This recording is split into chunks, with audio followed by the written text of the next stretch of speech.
السلام عليكم ورحمة الله وبركاته. هل ممكن الفوز على فريق ريال مدريد بهذا الموسم؟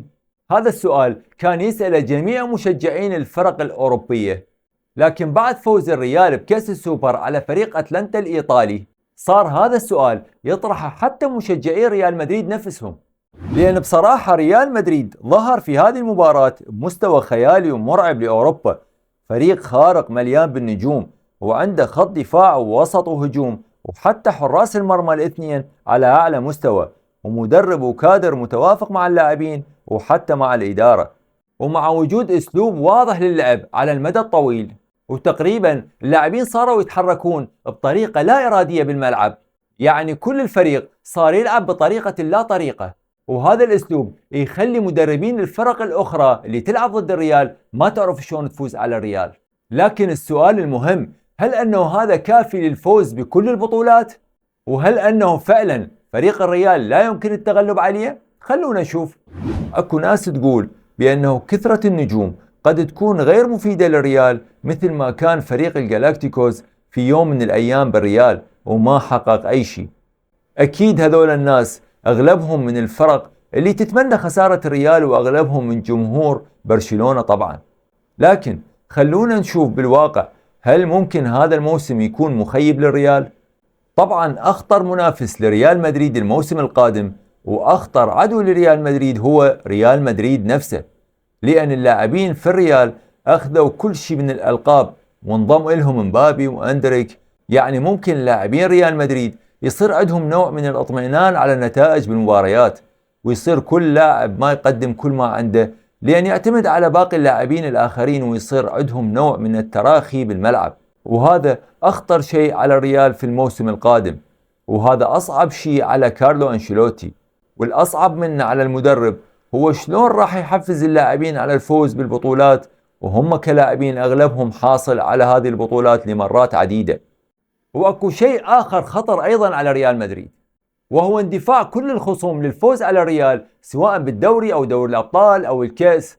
وهذا الاندفاع سبب لاعبين هذه الفرق المنافسة ومحاولة البروز أمام فينيسيوس ومبابي وبيلينغهام، وهذا راح يكون عامل آخر ضد مصلحة الريال. وهذا اللي صار فعليا في فريق الجالاكتيكوس بالريال في عام 2003، لما صارت الفرق تتحدى زيدان ورونالدو وفيجو وبيغهام، وصارت كل الفرق تنتظر مباراة الريال فقط بكل البطولات حتى تنتقم من هذه الأسماء وإيقافهم بكل الوسائل. وأيضا ما ننسى الفرق الكبيرة المنافسة مثل برشلونة وأتلتيكو في إسبانيا، وبايرن ميونخ وإنتر والسيتي بأوروبا. يعني الموسم القادم لا يوجد مباراة سهلة وبسيطة على ريال مدريد، لأنه الجميع يريد يفوز على هذا الفريق الخارق، وهذا راح يعرض لاعبين الريال للملل والتعب من المنافسة المتكررة، وكذلك الإرهاق في نهاية الموسم، وما ننسى الإصابات أيضا. وأكو ملاحظة أيضا، هي أنه المقارنة بين فريق الجالاكتيكوس وفريق ريال اليوم غير صحيحة، لأن أولا الجالاكتيكوس عام 2003 بالريال كان أعمارهم كبيرة، والريال اليوم لاعبيه أصغر. ثانيا فريق الجالاكتيكوس ما كان عندهم بدلاء على الدكة حتى ينافسوهم على مراكزهم بالفريق، لكن ريال اليوم عنده دكة بدلاء قادرة أن تقوم بدور اللاعب الأساسي بالملعب. يعني مثلا بالجالاكتيكوس ما كان أكو بديل ينافس زيدان أو فيجو أو رونالدو بسبب الفارق الكبير بالجودة والمهارة، لكن اليوم لما نلاحظ بدلاء الريال أغلبهم عندهم المهارة والجودة اللي تخليهم يكونون قوة ضاربة بإيد أنشيلوتي في الشوط الثاني من المباراة. وأيضا حتى في حالة الإصابات لأي لاعب يوجد بديل مناسب. يعني مثلا عندك إبراهيم دياز أدواره الهجومية رائعة، وعندك أردا جولر اللي دا يصعد مستواه بالتدريج، وخصوصا بروزه ببطولة اليورو الأخيرة. وأيضا اللاعب الصغير أندريك اللي الريال دا يحضره لمستقبل مرعب لأوروبا. ودكة البدلاء اللي عند الريال مو فقط بالهجوم، لكن مراكز الدفاع والوسط كلهم عندهم بدلاء مميزين، وحتى الحراس على أعلى مستوى اثنينهم. يعني الريال حتى إذا لعب بالفريق الاحتياط تقريبا ما تشوف أكو فارق كبير بالأداء، لأن هذه المنظومة صار لها فترة تشتغل مع بعض، وفاهمين طريقة كارلو أنشيلوتي في كل مباراة حتى لو يتغير الأسلوب. وما ننسى العام الماضي الريال تعرض لكثير من الإصابات في حراسة المرمى وخط الدفاع والوسط، لكن بقى صامد أمام الخصوم لأن اللاعبين البدلاء أدوا الواجب وزيادة، فأكيد الآن اكتسبوا خبرة أكثر. وبعد ما تكلمنا عن اللاعبين والبدلاء والمدرب وكل عناصر قوة ريال مدريد، هسه راح أقول لكم على أقوى وأخطر رجل في ريال مدريد، واللي أغلبكم ما يعرفوه، لكن الآن بعد كل هذه السنوات لازم نسلط الضوء عليه، وهو أنطونيو بينتوز، المعد البدني ومدرب اللياقة البدنية لريال مدريد. هذا الإيطالي في فريق أنشيلوتي هو أخطر رجل على فرق أوروبا اللي تنافس الريال. ويمكن لاحظتوا شلون العام الماضي ريال مدريد تغلب على مانشستر سيتي بالقوة البدنية وتحمل الضغط من أقوى فرق العالم. وشفتوا الريال بكأس السوبر أمام أتلانتا شلون كان جاهز بدنيا، مع العلم هذه أول مباراة بالموسم بعد موسم طويل، وبي أيضا يورو وكوبا أمريكا، يعني اللاعبين أغلبهم قدموا موسم طويل جدا. هذا الإيطالي صار له 38 سنة مدرب لياقة بدنية، فاز بدوري أبطال أوروبا 5 مرات، 4 مرات كانت مع الريال، وفاز بالدوري الإسباني 3 مرات مع الريال، وكأس السوبر 3 مرات مع الريال والرابعة قبل كم يوم ضد أتلانتا، وكأس إسبانيا مرة واحدة، وكأس السوبر الإسباني 3 مرات مع الريال، وكأس العالم الأندية 4 مرات مع الريال أيضا. طبعا وفايز مع فرق كبيرة بألقاب كثيرة بإيطاليا وفرنسا. يعني هذا المعد البدني تقريبا من أقوى أسلحة ريال مدريد.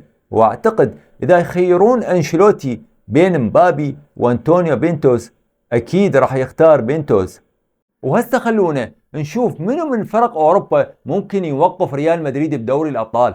طبعا أنتم متفقين وياي أي فريق يقابل ريال مدريد على مباراة نهائية فراح يخسر بنسبة 99.9%، لكن معظم الفرق ممكن تفوز على ريال مدريد بالأدوار الأولية من دوري الأبطال، لكن بالأدوار المتقدمة راح يكون الأمر صعب على الجميع.